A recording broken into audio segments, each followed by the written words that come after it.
The home buying journey can be a rocky road filled with some obstacles, but you don't need perfect credit or a lot of money to buy your first home.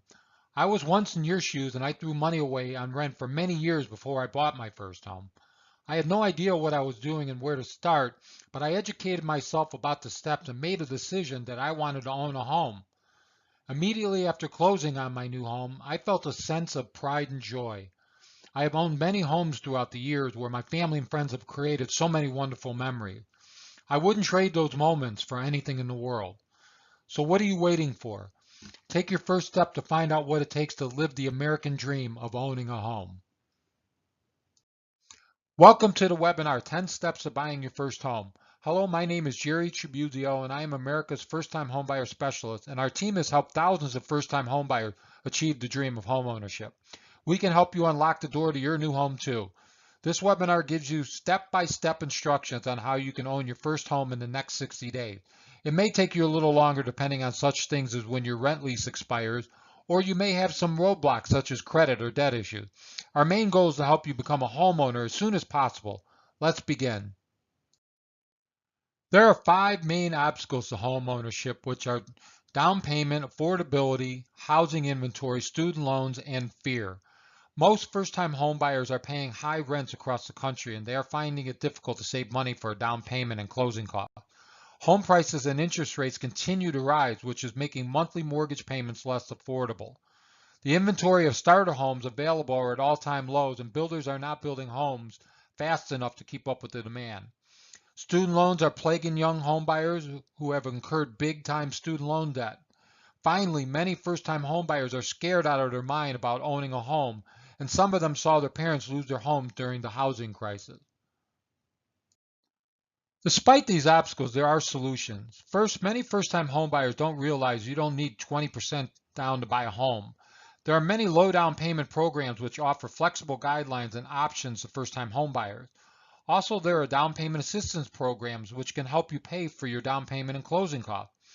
Next, interest rates and housing prices are moving up, but rates are still very low, and you can still get an affordable mortgage payment on a home in your price range. Interest rates may continue to rise, but so will rents due to low vacancy rates, and you will be better off owning a home instead of throwing money away on rent. There are not many homes for sale as there used to be, but with the assistance of a good realtor and a little patience, you will find the right home. Student loan debt is one of the biggest obstacles to home ownership. But if you have a lot of student loans, you need to consolidate them into one low payment over the longest term possible to reduce your monthly debt load. Also, you may want to look into an income-driven repayment plan, which can lower your loan payments significantly. Finally, fear is crippling many home buyers, but you can't let past events control your future. Yes, the housing crisis was terrible, and owning a home can be scary, but paying rent or living at home is no picnic either. There are a lot of rewards of owning a home, like providing a stable environment for your family, building up equity or wealth, and creating wonderful memories which will last a lifetime. Just open up your mind and watch the rest of the webinar to determine if home ownership is right for you. At this time, I want to throw out a challenge to all potential home buyers. First, you need to make up your mind that you want to buy your first home. Next, you need to educate yourself about the home buying process. Then you need to contact First Home Buyers team to get you pre-approved for the right loan programs and refer you to a local realtor to assist you in your home search. Finally, you must take whatever steps necessary to achieve your goal and stay the course until the very end. I promise you that your efforts will pay off when you feel the sense of joy and happiness when you are given the keys to your new home. It's time to dive into the 10 steps of buying your first home. You need to start your home buying journey as soon as possible because there may be issues you need to address, and you need plenty of time to make sure your financial ducks are in a row.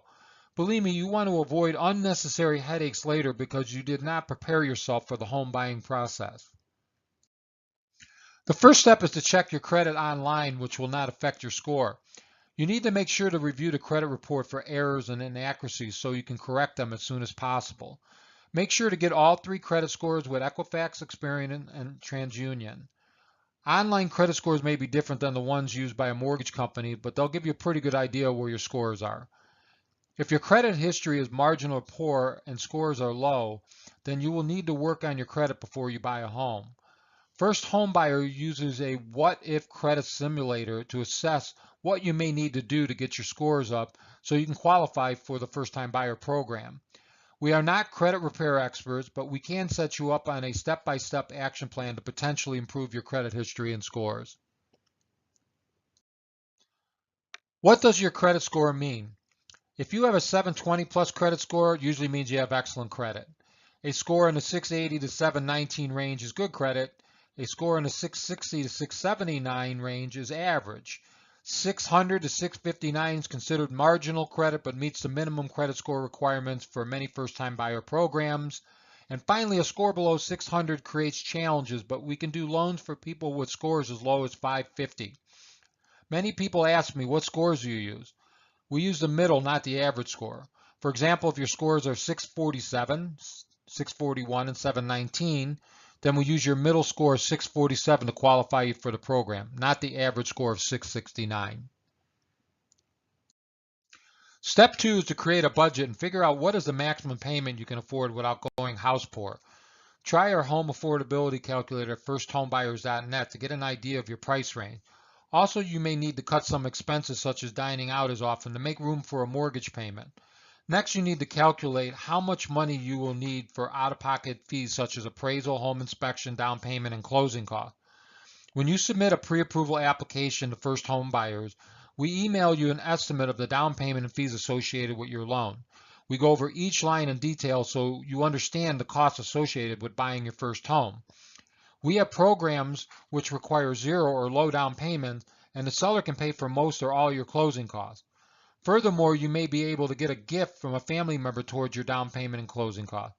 In the end, you may still be a little short of funds, and you may need to save up a little bit more money for a few months before purchasing a home. Step 3 involves making the decision to rent or own a home.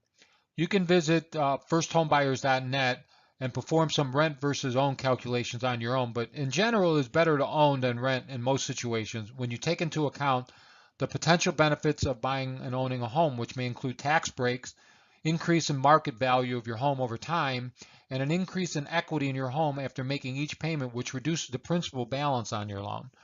After you have done your homework, you need to make up your mind if buying a home is right for you, and tell your landlord you are sorry that you can't pay his mortgage any longer. Please stop throwing money away on rent. Take a look at this table and notice if your rent is $900 per month and your annual rent increase is an average of 4% per year, then you will dish out about $60,000 in 5 years and $132,000 over 10 years with nothing to show for it. That's a lot of bread, man. By the way, the annual rate of rent increases in double digits in some areas of the country. The reason why renting is a trap because you can't afford to save money when you are renting and you are trapped by your landlord. You must find a way to escape the rent trap, or you will continue the vicious circle burning money on rent payments, which continue to escalate every year. How come the landlord never fixes anything in this place? I can't stand it anymore. I am so mad. I should give the landlord a piece of my mind. This couple has been paying $1,000 per month rent and given their landlord over $73,000 in 5 years and nothing to show for it. They could purchase this beautiful home and pay a mortgage payment which is about the same as their rent. Thanks for bringing over the rent. Times are tough and I need to let you know that I will be raising your rent again next month. I am tired of throwing away my money on rent every month. Our friends have told us that we should look into buying our first home, and they said we should contact a good real estate agent to assist us in our home search. We have a deal. The sellers have accepted your offer. We are now happy homeowners and we don't have to pay rent to that greedy landlord anymore.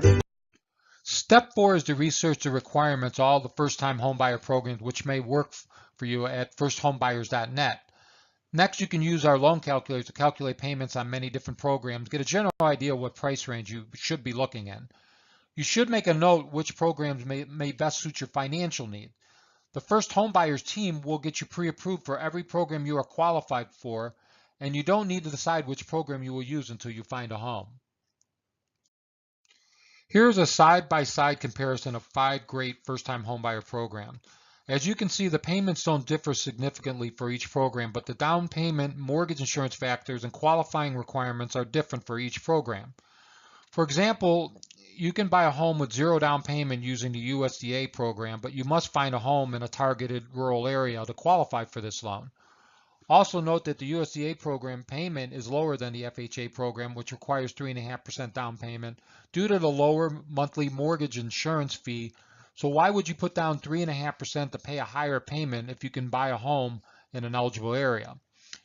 That's why it is important to contact a first-time home buyer specialist such as myself so you can get pre-approved for the best program. One important thing I do want to point out here is the fact that a larger down payment necessarily doesn't change the payment that much. For example, if you put down another $10,000, it changes your principal and interest payments only $50 per month based on the current interest rates. You may be better off saving the additional funds for home improvements or furniture for your new home. Also, property taxes and home insurance can have a great impact on your mortgage payment.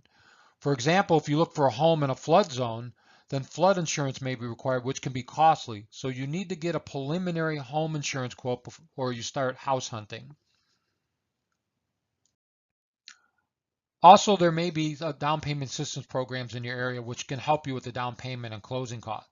The money you receive can be a grant, which you don't have to pay back, or a second loan, which is forgivable if you live in the home for a predetermined number of years based on the specific program. These programs vary by city and county, and there may be income restriction.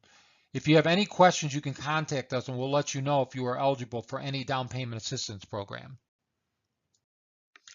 Step 5 is to get pre-approved, not pre-qualified. Our TrueQual pre-approval program is a true pre-approval in which we collect documents such as pay stubs, tax returns, W-2 forms, and bank statements, and submit your loan to underwriting for approval. You start the process by filling out a full pre-approval application at firsthomebuyers.net. We will run a mortgage credit report which may be different than your online report and scores.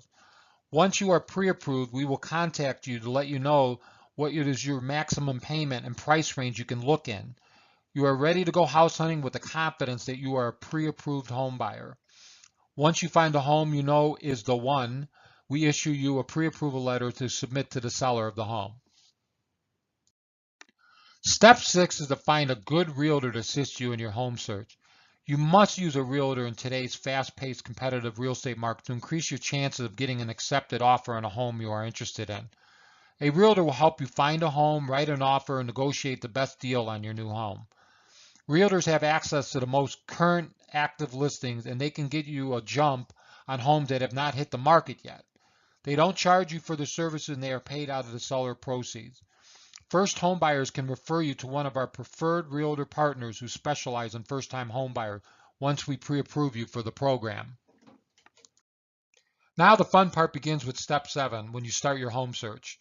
First, you need to make a list of features that your new home must have, and then you make a wish list of wants but not necessities. Next, you need to check out property listings and make appointments to view homes you are interested in. The realtor will take you out to view several homes, and you need to take your wish list as well as your house hunting worksheet to track everything about the homes you check out. Also, you should take photos and attach them to the corresponding worksheet so you don't forget what each home looks like. Here's a his and her home wish checklist for wants on the left and a section for must-haves for your new home. On the right is a house hunting checklist to make notes on the interior and exterior features of each home. Also, you should make a note of repairs that need to be done on each home, and you may want to check out our rehab loan programs if you find that quaint old Victorian which needs a little tender loving care. We are almost there in achieving the dream of owning a home. In step 8, once you find the home you want, you need to move fast on submitting an offer. You can lose a home in the blink of an eye if you are not prepared for this step. The realtor is invaluable here, and she springs into action right away to find pending and closed sales in the area to determine what price you should offer the seller so you don't overpay for the home. Next, your real estate agent submits an offer with your terms, such as the seller needs to pay all your closing costs. She will submit the price you want to pay, when you want to close, and other items such as who's responsible for repair. The goal is to get an accepted offer and a contract on your new home. If the seller doesn't accept your offer, then you can negotiate a deal or look for another home. Usually negotiations go back and forth, but there is usually some give and take on terms of the contract, and you shouldn't walk away from a good home over a small concession. One time I had a homeowner who wanted to walk away from a deal because of a broken washing machine hose, and it was just a case of cold feet, and she ended up proceeding with the deal once she realized she was being a little irrational. Don't get discouraged if an offer doesn't go through. You must be patient and keep going until you get an accepted offer on a home, which may be better than the one you didn't get. Step 9 is to secure the mortgage. It typically takes about 30 days or less to process your mortgage loan. You will be asked to provide a lot of documentation and information, so get ready to rock and roll. Once you have a contract on your home, you need to send us a copy of the purchase contract. Next, we will send you mortgage paperwork to sign and a list of documents required to process your loan, and you should respond to our request as quickly as possible, or there could be a delay on the closing of your home. Once your paperwork is in, we need to order the appraisal to determine the value of the home. If the value of your home falls short of the purchase price, then you could either negotiate with the seller to lower his price, or you can walk away from the deal. Also, the appraiser may require repairs to be done in the home, which must be completed prior to closing. Once the appraisal is done, the lender has received all the necessary documents and verifications, and you are ready to submit your loan to an underwriter for approval. Once your loan is approved, there will probably be some conditions, which means you need to provide a few more documents and information. Once these items are cleared by the underwriter who approved your file, you are clear to close, and your file is sent to the closing department to set up your closing documents. You must receive the final estimate of your closing costs 3 days prior to closing, and at this time you would review the cost so there are no surprises at the closing table. The moment of truth has arrived with step 10, which is closing. At the closing table, you will review the final closing statement and sign all the necessary mortgage documents. Next, you will give a check for the down payment and closing costs. Finally, the realtor will give you the keys to your new home, and you are now a homeowner, which is one of the greatest joys in life. Here is our contact information. You can visit firsthomebuyers.net or call or text us anytime to guide you on your path to homeownership. Also, feel free to share this video, connect with us on Facebook, Twitter, Google, or read my latest blog post.